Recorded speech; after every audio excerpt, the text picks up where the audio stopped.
Welcome to the 24th video in the Just In Case series, sponsored by Quality and Equality, an organization development firm based in Oxford, United Kingdom. And we call it Just In Case. It's just in case you want to learn something new, just in case you want to refresh your memory of something. Today, I am very, very proud to introduce the work of Michael Quinn Patton.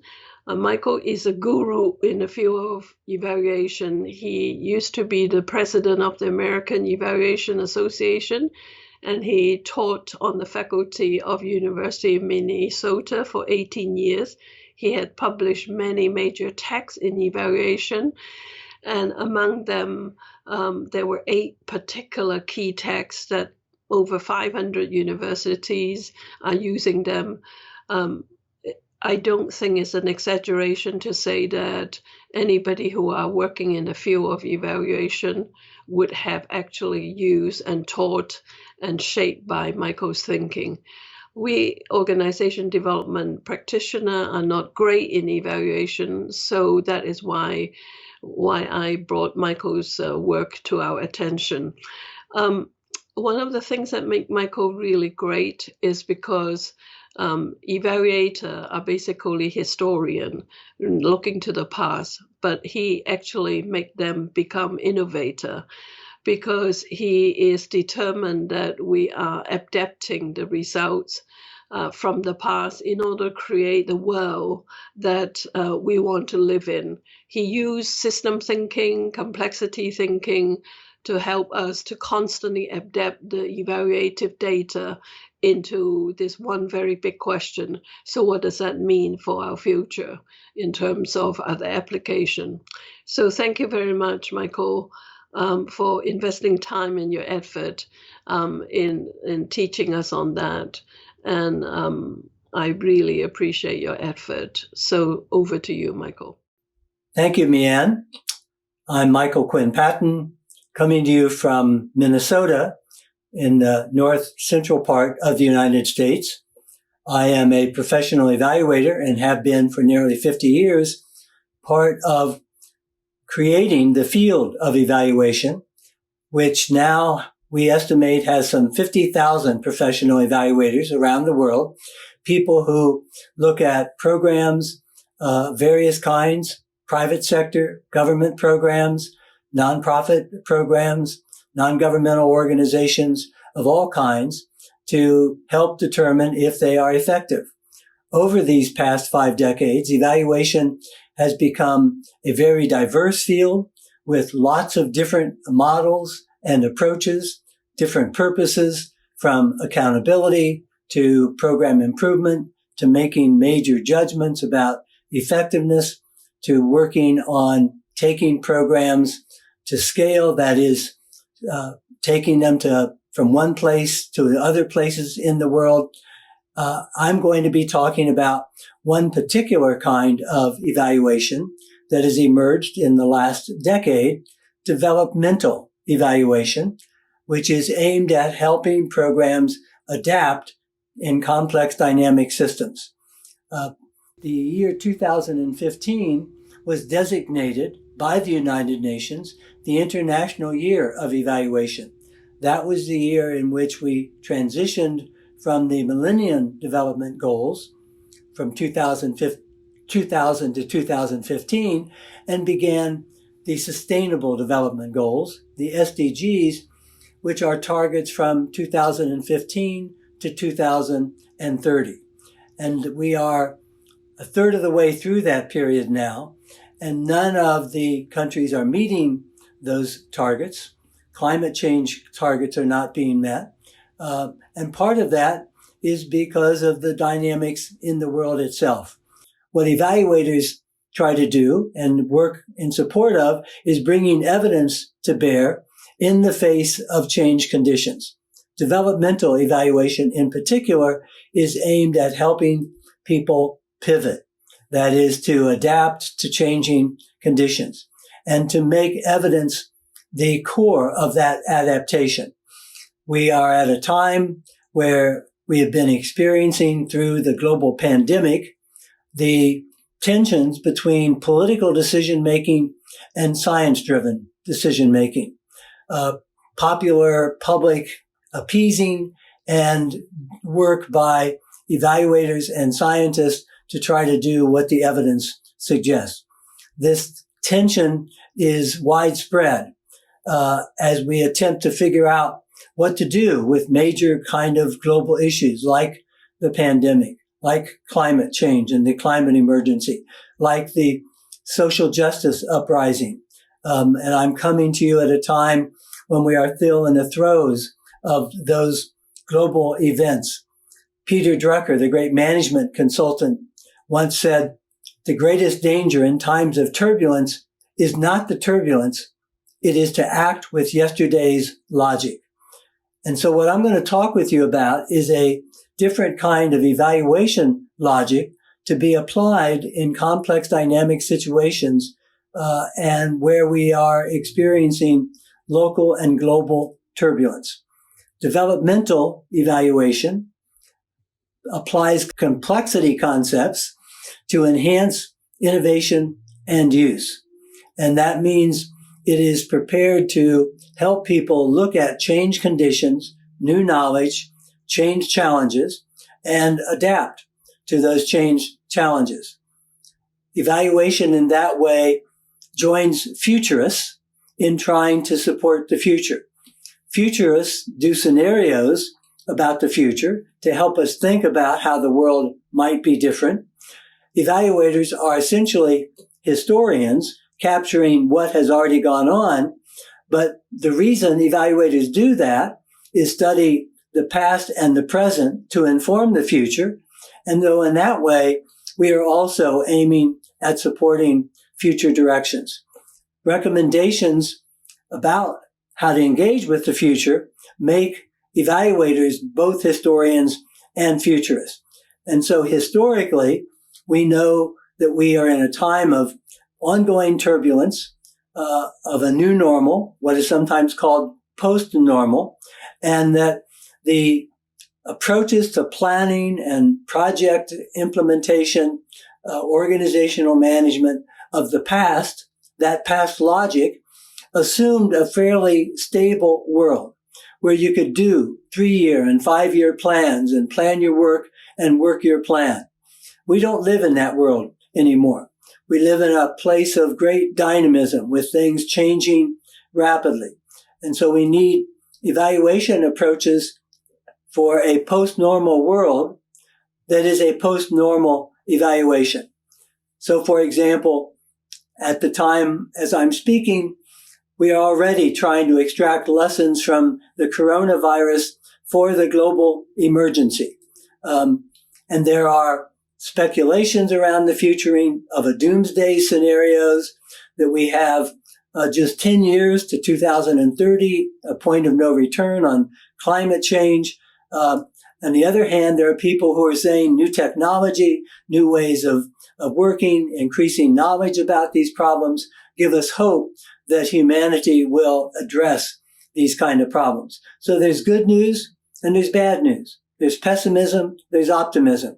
And what evaluators do is help weigh that evidence, help support dialogue about the different kinds of evidence, the different perspectives to help policymakers, the general public, decision makers, program directors, people engaged in change to assess what the pathways are forward for a just and sustainable future.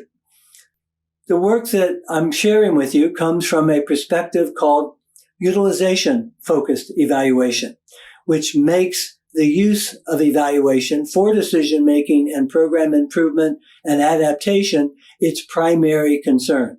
It's not a pure research approach. It's not based upon trying to create a new knowledge in the traditions of disciplines. It's more action-oriented. It's recognizing that what we learn in real time informs our future, but that we never know perfectly how things are going to turn out, and the evidence is never absolute. So what we've increasingly turned to is what we call evaluative thinking, being able to weigh evidence, being able to think about the pros and cons of evidence. You don't get absolute answers. in most cases. What we get, as again epitomized by responses to the global pandemic, is different countries taking different approaches because they face different situations, have different health systems, have different political systems, have different cultural systems. And so you can't have one size fits all that works everywhere in the world on anything. What we've done in the past with logic models, with SMART goals that have been dominant in evaluation, is try to come up with what were called best practice models that could be taken to scale around the world. Now we are much more in a world where there aren't models that can be generalized everywhere, but that what we have to do is ongoing learning within a context about what works for whom, in what ways, under what conditions in that context. That means that the question in evaluation has changed from the overall summing up question of effectiveness. Does the program work? Is it effective? Which is a yes-no formulation of the question, to this more nuanced, adaptable question: what works where, for whom, under what conditions, with what consequences, in what context? That's a learning, an adaptation framing of the question. In the past, evaluation was dominated by thinking about models, about projects, and trying to improve those models and projects and decide overall if they worked. And that goes back to the last 5 decades when evaluation began. But complexity and complex dynamic systems really questions the generalizability and replicability of models because of the vast differences in the world. Complex situations then are ones in which, as we begin to work a plan, we learn things, we find that some things are applicable, some things aren't, the world changes, new possibilities emerge, conditions that we expected to be there aren't there, new partnerships arise, resources change. And so instead of simply pursuing a plan without regard to what's going on, ongoing learning, developmental learning in the course of change conditions leads us to examine forks in the road, decisions along the way, and each of those small decisions that get made about should we do more of this or less of this, should we go this way or that way, end up accumulating to become major different kinds of interventions. And that is what developmental evaluation focus on. We say that evaluation grew up in the projects with a project mentality. In the United States, it came out of the Great Society War on Poverty programs and projects. And so over the last 50 years, we've gotten very good at evaluating projects and programs, goal attainment, implementation, evaluation, generating conclusions, lessons, recommendations. But now evaluators are joining in evaluating organizational mission fulfillment, strategy, innovation, advocacy, policy change, systems change, complex dynamic interventions, community impacts, regional initiatives, networks and collaborations, leadership effectiveness, inclusiveness and diversity, collective impact, scaling, environmental ecosystem sustainability, and global systems transformation. None of those things are projects or programs. They are systems change about making a difference in the world in complex ways. And so evaluation needs to adapt itself. Evaluation needs to be transformed in order to transform the world, in order to support transforming the innovations under complex conditions. And that's what developmental evaluation aims to do.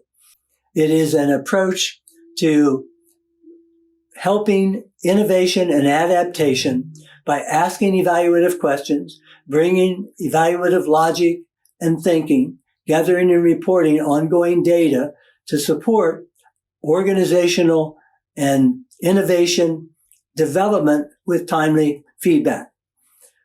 As I said, our current situation in the world illustrates the importance of that.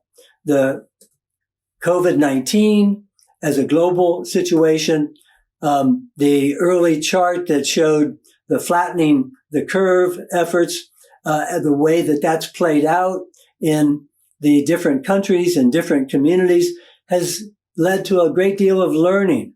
And that learning goes on as the ways in which different countries and communities respond gives rise to new interventions and new decisions, which are quite varied. Epidemiologists are engaged in ongoing evaluation and adaptation, often supported by evaluative data. There was a cartoon in The Economist magazine that showed the coronavirus and the world in a boxing match. And standing outside the ring, looming over that boxing match, was climate change as the next big battle. Indeed, there are epidemiologists and specialists in health medicine, futurists, who are saying that the global pandemic, the coronavirus, is not really the big one, that there are bigger, more virulent viruses yet to come. And the intersection with the climate emergency, with the Black Lives Matter social justice uprising, with changes and stresses in global finance, the global economy going through ups and downs, partly stimulated by the effects on the economy of the pandemic, affecting financial markets and employment. And the doomsday clock, the Union of Scientists keeps a doomsday clock about how close we are to midnight. And last year they moved it 10 seconds closer, having us now something like 90 seconds before midnight because of the renewed nuclear threat that has emerged in the world. And in the midst of all of this, joining the pandemic is what's being called an infodemic. Infodemia is the preponderance of misinformation that's out there on the internet, fake news, alternative facts, groupthink, distortions, post-truth. Against that are evaluators and scientists who are trying to emphasize facts, evidence, truth, data, reality, and scientific and evaluative thinking. And we're in a tug of war of these opposing forces about how to make sense of reality. What developmental evaluation brings to that is an ongoing engagement with people bringing about change to use evidence to support and counter infodemia. We did some research with social innovators and change agents about their perceptions of evaluation. We used a technique called photo voice, in which we show a variety of photographs to people as an interview technique and ask them to pick the photograph that best represents their experience of the thing we're interviewing about. In this case, interviewing social innovators, people bringing about major change, interviewing them about their perceptions of evaluation.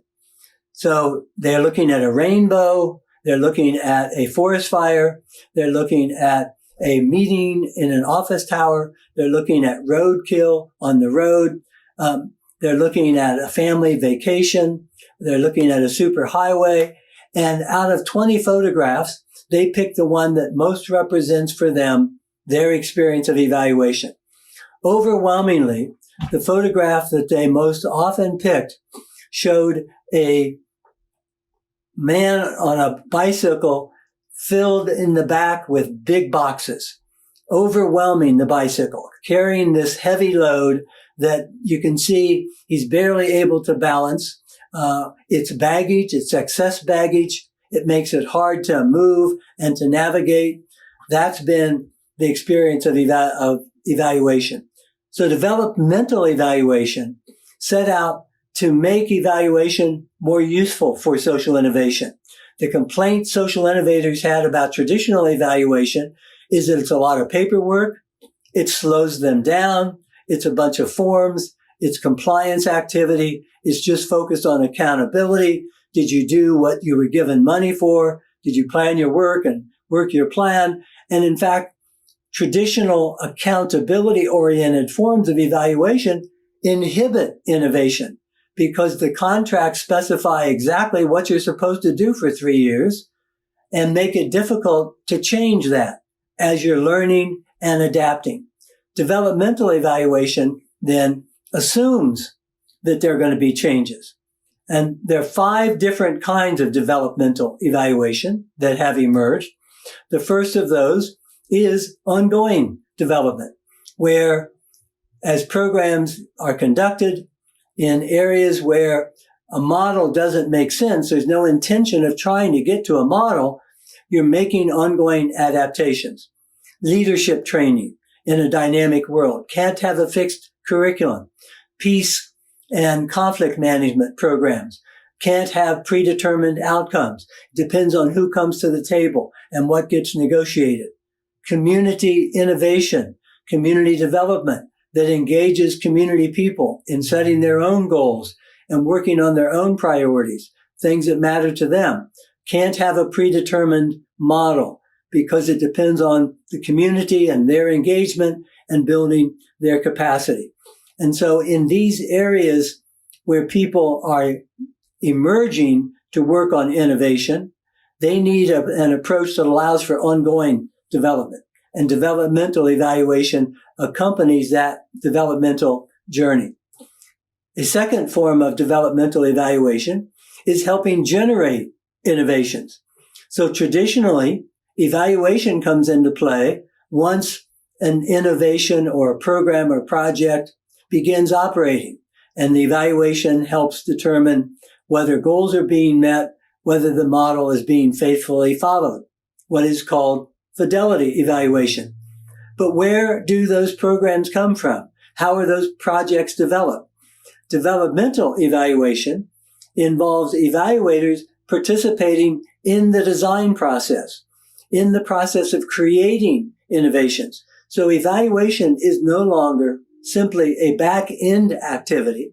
It's no longer something that just happens at the end to ask the question, did you achieve your goals and did the program work? Developmental evaluation joins with designers, with people doing needs assessment, situation analysis, figuring out what to do to bring evaluative thinking into the design process itself.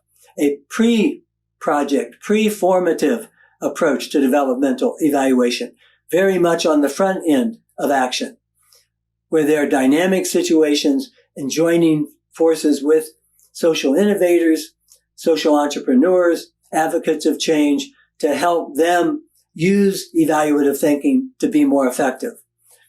An example of this is a program that emerged in New Zealand among the Maori people, where they wanted to create a new approach to health and recreation based upon Maori culture. The Maori are about 20% of the New Zealand population. Maori is an official language in New Zealand. But historically, the government had done things to the Maori. And then in the last 20 years, as politics changed, they began doing projects with the Maori. But this new initiative, the Maori group wanted to engage in health and recreation as Maori, to develop an approach that was Maori culture based. And so the evaluators in New Zealand worked with the program to develop principles and practices of health and recreation as Maori. The evaluators were a part of that development as they engaged and tracked with what different communities did, with what different groups did, helped capture those developments, help share them across communities, help extract lessons from them. And in doing that, they were able to work together to improve and develop new approaches to health and recreation based upon Maori culture, moving from having things done to the Maori, with the Maori, for the Maori, to being done by the Maori and as Maori. That's an innovative approach that would have been stifled by traditional evaluation that required goal specification and detailed implementation ahead of time.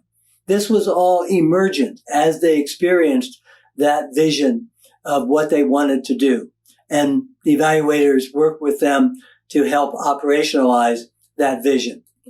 A third approach to developmental evaluation is systems change itself, where we've moved from projects and programs to taking on systems.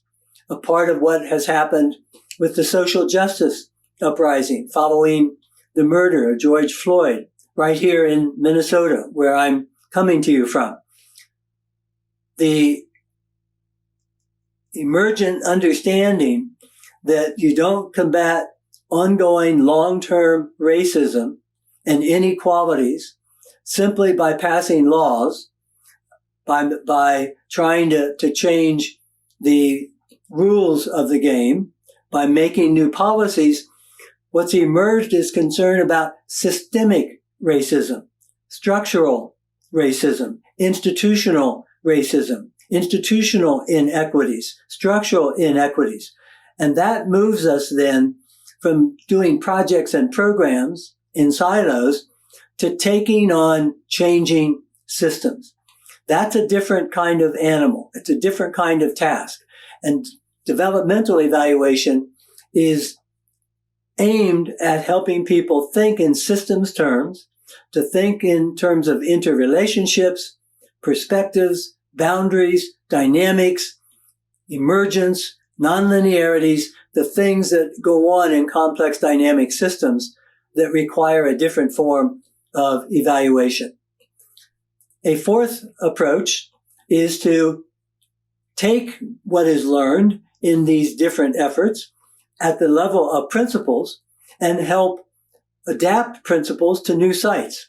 So under a traditional form of evaluation, a model gets developed and that model gets spread around the world to be implemented exactly as it was designed and evaluated.